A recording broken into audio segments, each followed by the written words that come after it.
Bienvenue dans cette nouvelle capsule vidéo, ce qu'il faut retenir en chimie organique.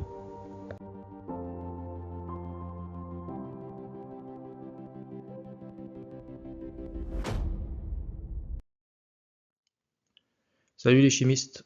Alors aujourd'hui on va s'attaquer à la réaction d'élimination.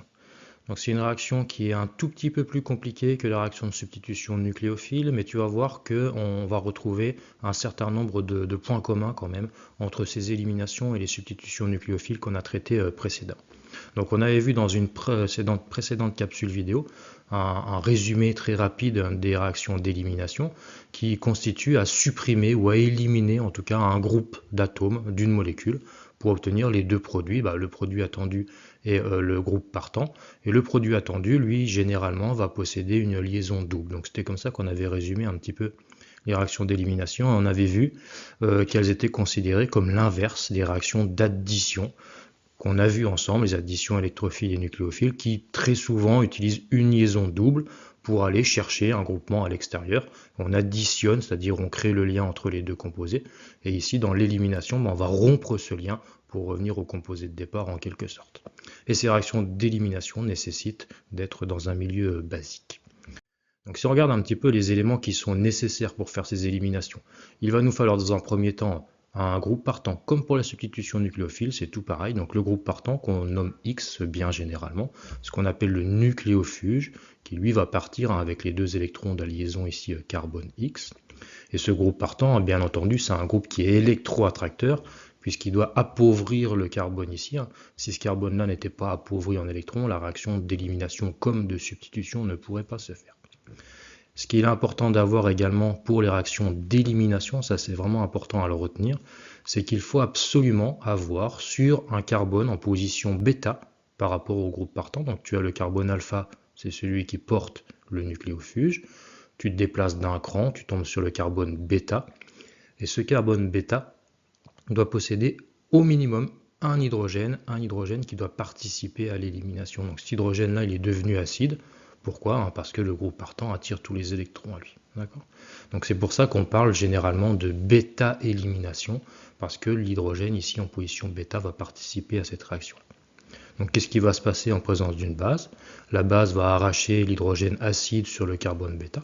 Les deux électrons de la liaison carbone-hydrogène vont aller créer une liaison double carbone-carbone de manière à enrichir ce carbone que l'on a identifié comme étant pauvre en électrons.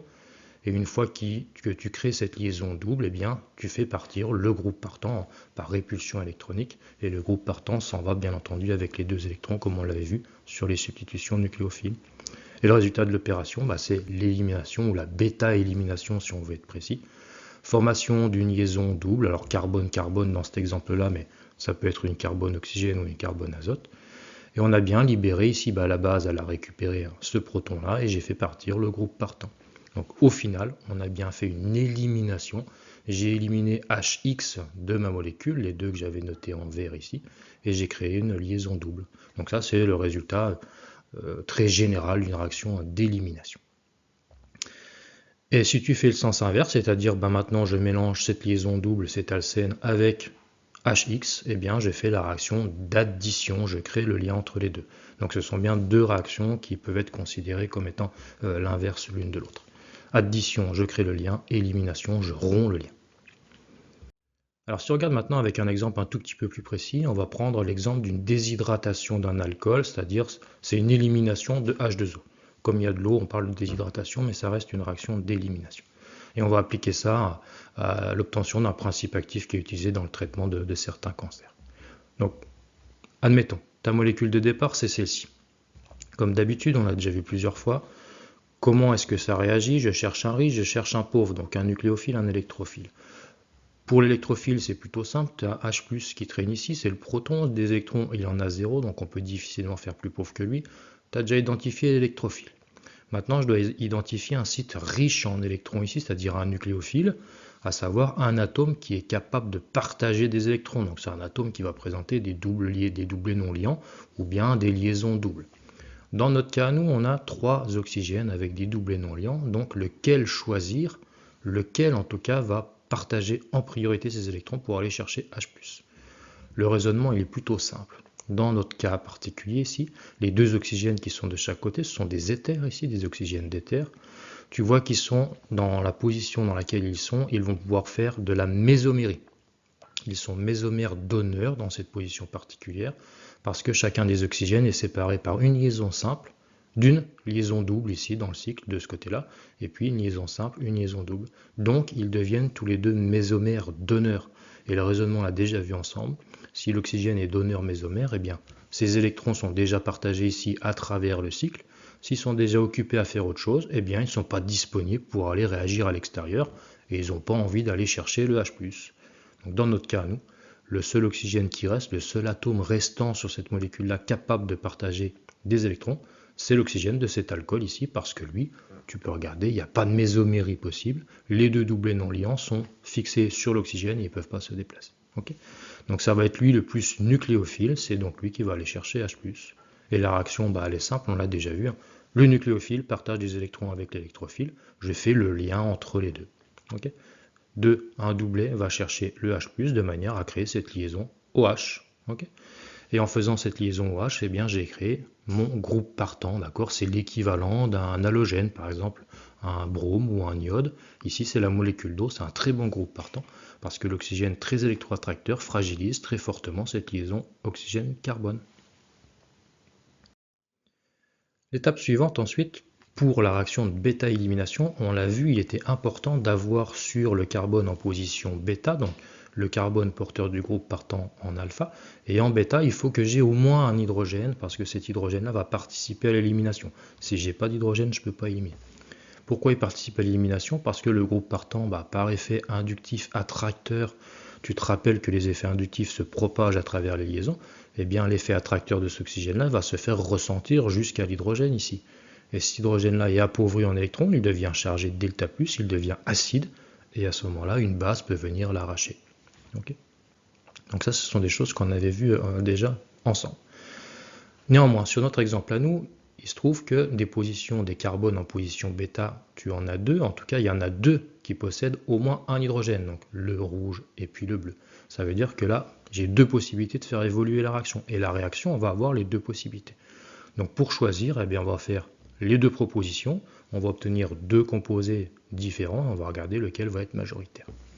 Donc j'ai fait ma première réaction d'élimination. Je l'ai fait, c'est sur le carbone bêta rouge. J'ai ma base, ici c'est H2O, vient chercher, en tout cas une base, vient chercher l'hydrogène acide, les deux électrons de la liaison CH vont former la liaison double carbone-carbone de manière à enrichir ce carbone qui est pauvre en électrons, et une fois qu'il reçoit des électrons de ce côté-là, eh bien il va libérer le groupe partant, et évidemment H2O s'en va avec les deux électrons de la liaison CO, d'accord, puisque c'est le groupe partant. Le résultat de l'opération c'est quoi?